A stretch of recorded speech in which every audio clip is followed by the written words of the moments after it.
बहुत स्वागत है आपका सुबह 9 बजे के इस खास बुलेटिन में। मैं हूं आपके साथ अवंतिका श्रीवास्तव। महासंग्राम 2023 की चर्चा करते हुए बालाघाट का जिक्र। सबसे पहले पोस्टल बैलेट पेपर से छेड़छाड़ के मामले में एक बड़ा एक्शन हुआ है। कांग्रेस की शिकायत के बाद सीईओ अनुपम राजन ने नोडल अधिकारी हिम्मत सिंह भवेड़ी को सस्पेंड कर दिया है। कांग्रेस प्रदेश अध्यक्ष कमलनाथ की तरफ से ये कहा गया कि मामला गंभीर है, दोषियों पर फौरन कार्रवाई होनी चाहिए।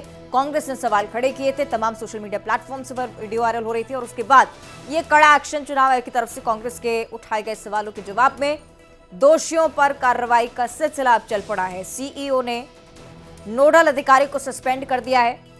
जो भी लोग इस सोशल मीडिया पर वायरल हो रहे वीडियो में नजर आते हैं उनके खिलाफ भी कार्रवाई होने वाली है। इस बात के संकेत, क्योंकि ये बताया गया है चुनाव आयोग की तरफ से कि अब गहन जांच इस मामले की होगी कि क्या पोस्टल बैलेट को वोट किसे कहां गया है ये भी देखा गया है, इस प्रकार से खोला गया है या महज उन पेटियों को खोला गया है जिसमें ये बैलेट पेपर्स रखे हुए थे। नोडल अधिकारी हिम्मत सिंह भवेड़ी सस्पेंड हो गए। ये वीडियो जो कि सोशल मीडिया पर वायरल हो रहा था, आरोप ये भी है कि अलग अलग पार्टियों के प्रतिनिधियों को नहीं बताया गया कि पोस्टल बैलेट यहां पर पहुंच चुके हैं, जो कि आधिकारिक तौर पर बताना होता है। तमाम लूप होल्स हैं जिन पर जांच होना अभी भी बाकी है और चुनाव आयोग की तरफ से चूंकि संज्ञान लिया गया है, आप ये भी समझ सकते हैं कि अब एक कार्रवाई के साथ साथ अन्य लोगों पर भी गाज गिरने की पूरी संभावना। ये तस्वीरें हम आपको दिखा रहे हैं और अलग अलग सोशल मीडिया प्लेटफॉर्म्स पर तमाम बड़े नेता कांग्रेस की इस बात को ट्वीट कर चुके हैं और ये भी बता रहे हैं कि किस प्रकार से अलग अलग बूथों पर कांग्रेस के नेताओं को निगरानी रखनी चाहिए। कांग्रेस नेता जेपी धनोपिया जी हमारे साथ जुड़ रहे हैं। जेपी जी, हम देख रहे थे आपकी तरफ से भी कंप्लेंट पहुंची और चुनाव आयोग की तरफ से संज्ञान भी, प्रतिक्रिया आपकी? निश्चित रूप से चुनाव आयोग को हमने इस बात से अवगत कराया है कि जो हालात बने हुए हैं उसमें कहीं न कहीं हेराफेरी होने की संभावना से इनकार नहीं किया जा सकता। जो कानून प्रक्रिया है उस कानून प्रक्रिया के तहत ये बात साफ आती है कि 2 तारीख को, एक दिन पहले, ये लोग पोस्टल वोट्स को काउंटिंग स्ट्रांग बने होते हैं, ये गणना होती है, उसके पास ले जाके रख सकते हैं, वहां पे गड्डियां बना सकते हैं, सारा काम कर सकते हैं, लेकिन उसमें प्रत्याशी के प्रतिनिधि का होना कंपलसरी है। लेकिन आपको आश्चर्य इस बात का होगा कि जिस तरह के हालात तो बालाघाट में देखने को मिले, ये कमरे में 10-15 लोग बैठे हुए हैं, क्या वहां पर हो रहा है किसी को समझ में नहीं आ रहा है। गड्डियां बन रही हैं, झोले में रख रहे हैं, पेटी से निकाल दिए गए हैं। ये साफ तौर पर लग रहा है मुझे कहीं ना कहीं लोगों ने हेराफेरी करने का प्रयास किया है और वहां जो मंत्री है गौरीशंकर बिसेन, उनके सारे पैसा षड्यंत्र करने की कार्रवाई की जा रही है जिससे कि कांग्रेस पार्टी को नुकसान पहुंचाया जा सके। हमारे द्वारा सीईओ अनुपम राजन जी से शिकायत करने की मांग की है। हमें कलेक्टर पर विश्वास नहीं है, तत्काल उसको सस्पेंड किया जाए, इंक्वायरी करी जाए, जांच कराई जाए कि बिना कलेक्टर के अनुमति के या उनके निर्देश के ये इतनी बड़ी कार्रवाई कैसे हो सकती है। इस बात के लिए हमने मांग की है और उम्मीद है कि इस पर कोई कार्रवाई होगी। लेकिन जो सुना है मैंने कि किसी नोडल अधिकारी को सस्पेंड किया है, उससे काम नहीं चलता ना, वो बहुत बड़ी चीज नहीं है, वो तो एक छोटा सा व्यक्ति है जो उसके अंदर में काम करता है। कलेक्टर इज रिस्पॉन्सिबल, हम कलेक्टर से नीचे की कोई बात को मानने को तैयार नहीं रहेंगे। धनोपिया जी, एक और बात ये कि बालाघाट का ये मामला जो कि संज्ञान में आया, हो सकता है कुछ और बूथ ऐसे भी हों जहां पर ये इस प्रकार की चीजें चल रही है, हालांकि जांच का विषय है। बहुत शुक्रिया आपका जेपी धनोपिया जी जुड़ने के लिए फिलहाल बातचीत के लिए। तो ये पूरा मामला जो कि अब संज्ञान में आया, कांग्रेस के नेताओं की तरफ से भी बताया गया और अब ये एक्शन भी। स्थिति स्पष्ट करना चाहूंगा। आज बालाघाट का पोस्टल बैलेट का स्ट्रांग रूम कांग्रेस और बीजेपी के प्रत्याशियों को दूरभाष पर सूचना देने के उपरांत 1:29 पर सहायक रिटर्निंग अफसर द्वारा खोला गया था। आज जो है स्ट्रांग रूम खोलने का उद्देश्य जो सहायक रिटर्निंग अफसर द्वारा बताया गया वो पोस्टल बैलेट की सॉर्टिंग करना बताया गया है। इसमें किसी प्रकार की पोस्टल बैलेट की गिनती नहीं की गई है। बैलेट से संबंधित सारी जानकारियां पंचनामे में बना करके सभी पार्टीज को शेयर की गई है।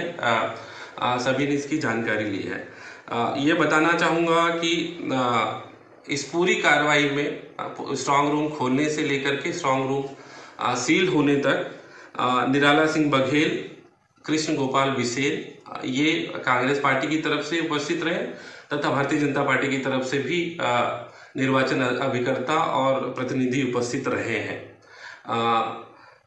इस संबंध में शफकत खान जो शहर अध्यक्ष संगठन मंत्री कांग्रेस है, उनके द्वारा भी वीडियो जारी करके ये बताया गया कि भ्रामक जानकारी होने के कारण उनको बाद में वस्तुस्थिति स्पष्ट हुई और उन्होंने एक वीडियो भी जारी करके ये बताया है कि नहीं, उन्हें रिटर्निंग ऑफिसर द्वारा जो कार्रवाई की गई उससे वो पूरी तरह से संतुष्ट है।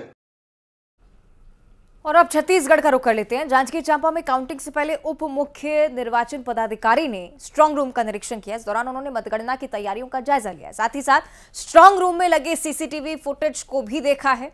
स्ट्रांग रूम में निरीक्षण के दौरान अपर कलेक्टर और रिटर्निंग अधिकारी भी मौजूद रहे।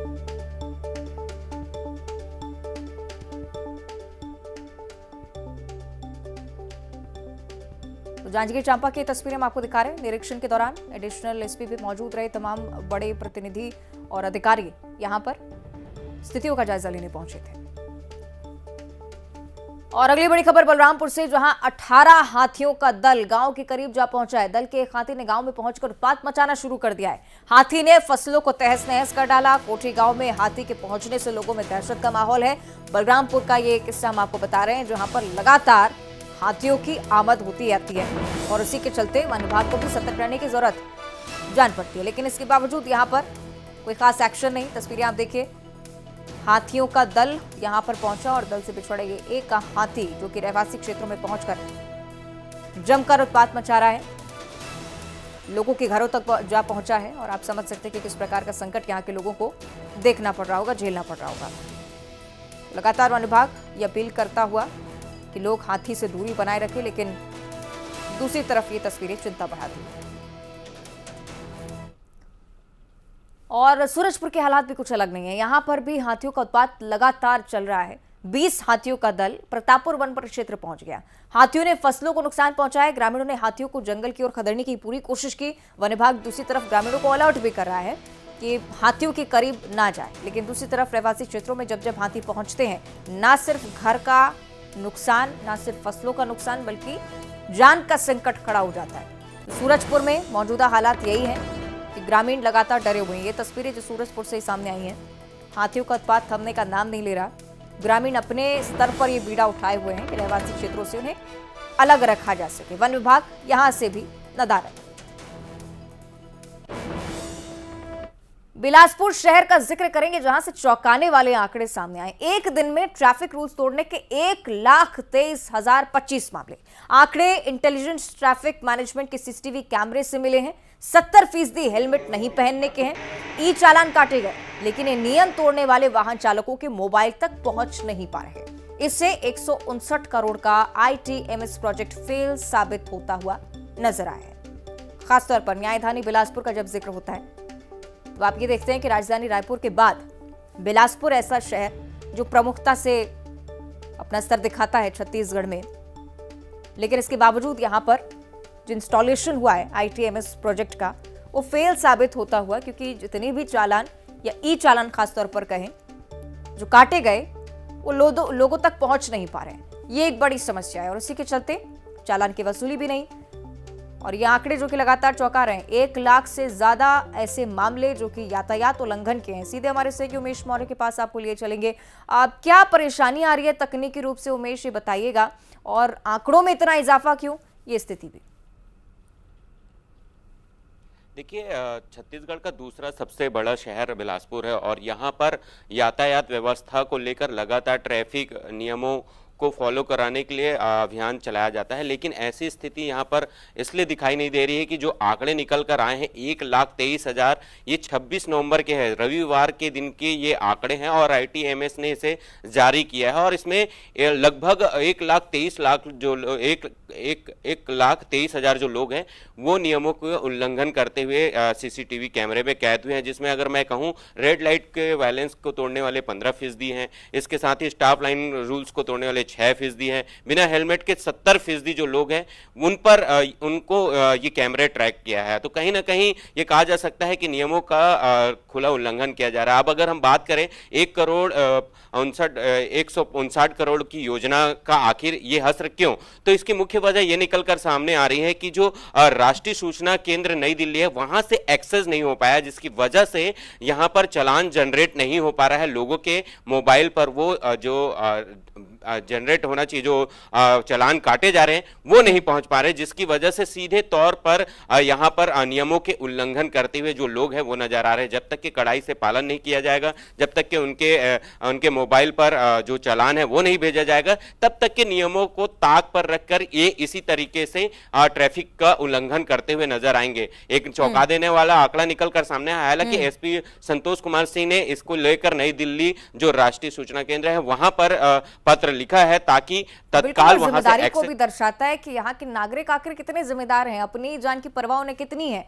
बहुत शुक्रिया आपका उमेश, फिलहाल ये पूरी जानकारी साझा करने के लिए। तो बिलासपुर के हालात आप देख रहे थे, सीधे अब आपको शहडोल लिए चलेंगे जहां पटवारी हत्या केस से जुड़ी एक और बड़ी खबर सामने आई है। हत्या के आरोपी के अवैध रेत स्टॉक पर पुलिस ने देर रात छापामार कार्रवाई की है। अवैध रेत स्टॉक पर पुलिस ने दबिश दी। आरोपी ने गोपालपुर बरहाई से रेत खनन किया था। मैहर जिले के कुबरी सोन नदी में आरोपी ने रेत का स्टॉक रखा था।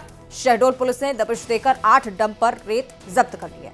पुलिस ने रेत का स्टॉक मैहर से शहडोल लाया है, इसके चलते माफिया में एक बार फिर से हड़कंप की स्थिति। और जब आप नियमित तौर पर इस प्रकार की कार्रवाई देखेंगे तो कहीं ना कहीं अंकुश लगने के सबसे ज्यादा संभावनाएं होती हैं। लेकिन पटवारी की हत्या के बाद चूंकि ये मामला संज्ञान में आया, इसी के चलते आप लगातार एक्शन भी देख रहे हैं, वरना कार्रवाई को लेकर निश्चित ही बात नहीं होती अलग अलग केसेस में।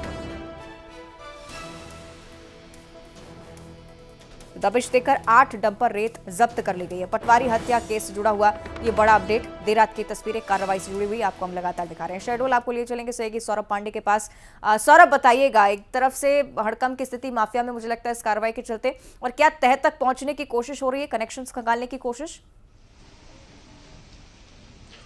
जी हाँ, जैसे ही खनन माफिया के द्वारा जो पटवारी को कुचलकर हत्या की गई है, उसके बाद प्रशासन हरकत में आया है। शहडोल, सीधी और मैहर तीनों जिलों की जो बल है, तीनों जिलों के जो कलेक्टर हैं, उन्होंने एक संयुक्त बैठक की। उसके बाद सोन नदी के दोनों तट के तरफ जहां जहां भी खनन का कार्य चल रहा है वहां दबिश देने की योजना बनाई गई। जितने भी इस खनन कारोबार से जुड़े लोग हैं, स्थानीय जो लोग काम देखते हैं, उन सबको लगातार पुलिस उठा के उनसे पूछताछ कर रही है। तभी यह बात सामने आई थी कि मैहर जिले का जो कुबरी गांव है, कुआं गांव है, वहां पर भी खनन माफियाओं ने रेत का स्टॉक बनाकर रखा है। तो शहडोल की पुलिस ने कल एसएएफ की टीम के साथ देर रात दबिश दी थी और वहां से भारी मात्रा में जो रेत का अवैध भंडारण किया गया था उसे वापस शहडोल शिफ्ट किया गया है। लगातार पुलिस जो स्थानीय जो लोग जुड़े हुए हैं खनन कारोबार से, उनको हिरासत में लेकर पूछताछ कर रही है। इसमें कई चौंकाने वाले और खुलासे हो सकते हैं। जितने भी माफिया हैं उनके तह तक जाने की कहीं न कहीं ये कोशिश हुई है। साथ ही एक संयुक्त बैठक हुई है।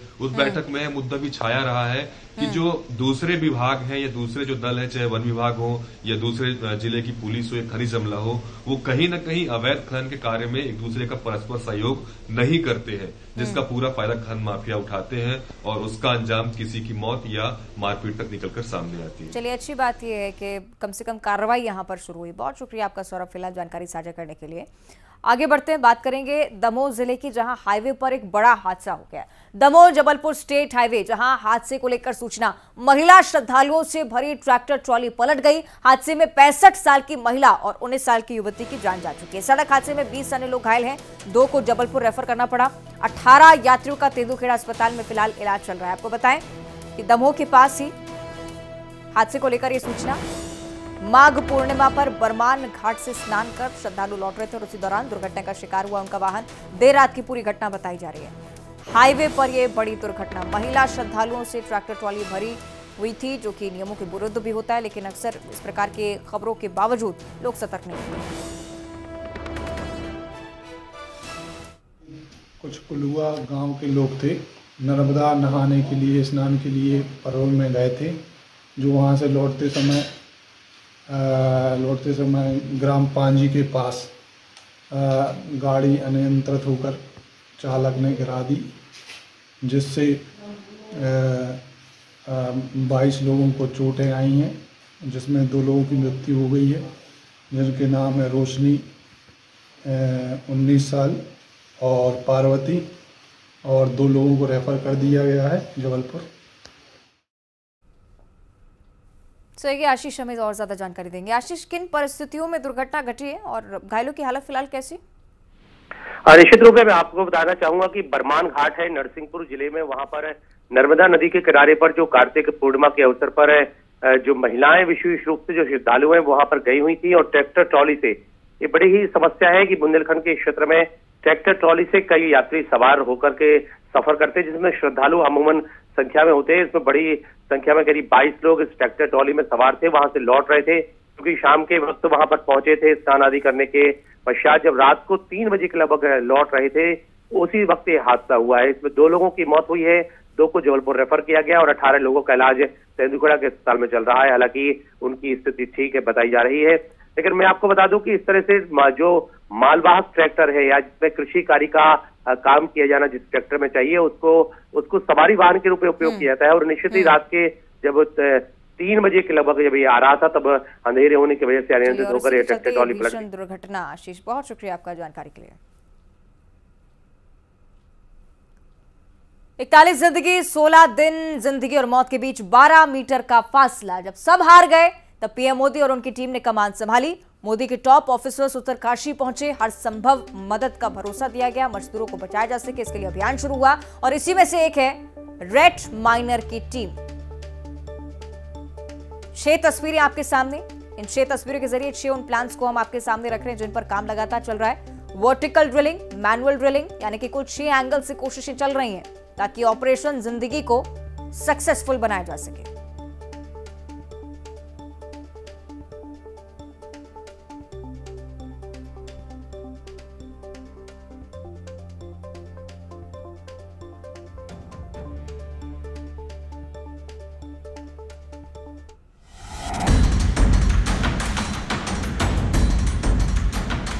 लोग कैसे हैं? हाँ, आप लोग सब ठीक हैं? किसी की कोई तबीयत की कोई प्रॉब्लम नहीं है। पीएम मोदी की रेस्क्यू पर नजर, मजदूर आएंगे बाहर।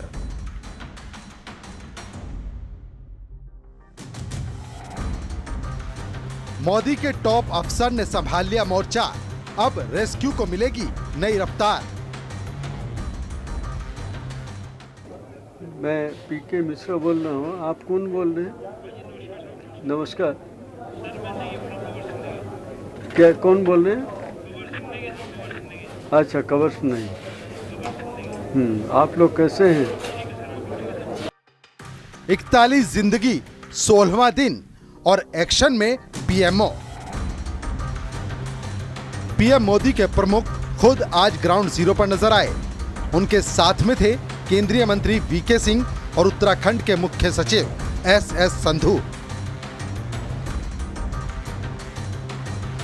यानी रेस्क्यू की कमान अब मोदी के टॉप अफसरों के हाथ में आ चुकी है। खुद प्रधानमंत्री के प्रमुख सचिव मजदूरों से बातचीत करते दिखे और रेस्क्यू का जायजा लेकर यह सुनिश्चित किया कि कहीं कोई कमी न रहने पाए। आप लोग कैसे हैं? हाँ, आप लोग सब ठीक हैं? किसी की कोई तबीयत की कोई प्रॉब्लम नहीं है। खाना मिल रहा है? क्या क्या मिला था आज?